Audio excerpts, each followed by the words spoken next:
के लिए दिखाए हैं वो देश और मणिपुर की जनता अवगत है। Thank you so much. Thank you.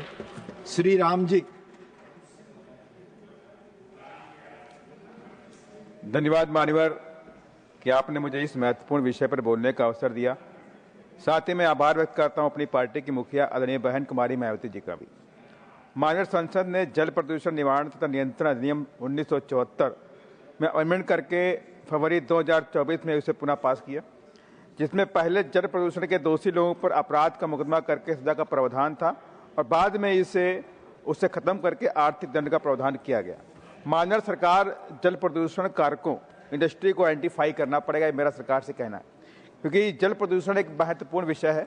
इसको सिर्फ अर्थदंडों में नियमित करना वो ठीक नहीं है। इसके लिए हमें कारक निकालने पड़ेंगे कि कौन सी इंडस्ट्री किस तरह के पोल्यूशन को निकाल रही, कि वो फिजिकल पोल्यूशन है, कि केमिकल वाटर पोल्यूशन है, कि बायोलॉजिकल या माइक्रो बायोलॉजिकल वाटर पोल्यूशन है, कि थर्मल वाटर पोल्यूशन है, कि रेडिएक्टिव वाटर पोल्यूशन है या सीवेज वाटर पोल्यूशन है।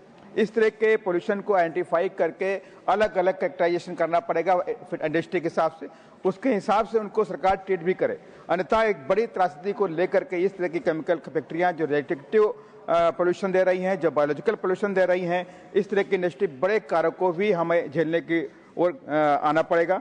माननीय सरकार इसी तरह की फैक्ट्रीज को इफ्लुएंट वाटर ट्रीटमेंट प्लांट जितनी भी फैक्ट्रियां लगती हैं उनमें सरकार नियमित कर दे कि बिना ईटीपी प्लांट के फैक्ट्री नहीं लगाई जा सकती।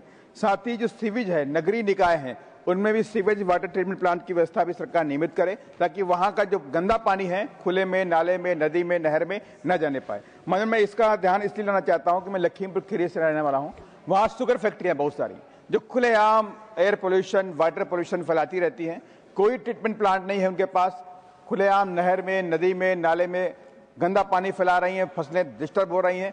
तो अगर इस तरह की प्रावधान कर दिया गया कि 10,000 रुपये, 15 लाख रुपए तक लिमिट है, उन पर हम पेनाल्टी लगा देंगे, तो निश्चित तौर से डरने वाले नहीं हैं।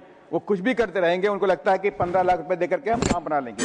साथ ही मणिपुर के बारे में कहना चाहता हूं, माननीय मंत्री जी विधेयक लेकर आए, अच्छी बात है, लेकिन वहां एक बड़ी समस्या भी, नाम्बिल रिवर, इम्फाल रिवर और लिरिल रिवर, ये 3 तरह की नदियां हैं जो वहां पे मीठे पानी का स्रोत है, और साथ ही लेक्टिक नदी है जो लेक है जो मीठे पानी का स्रोत है।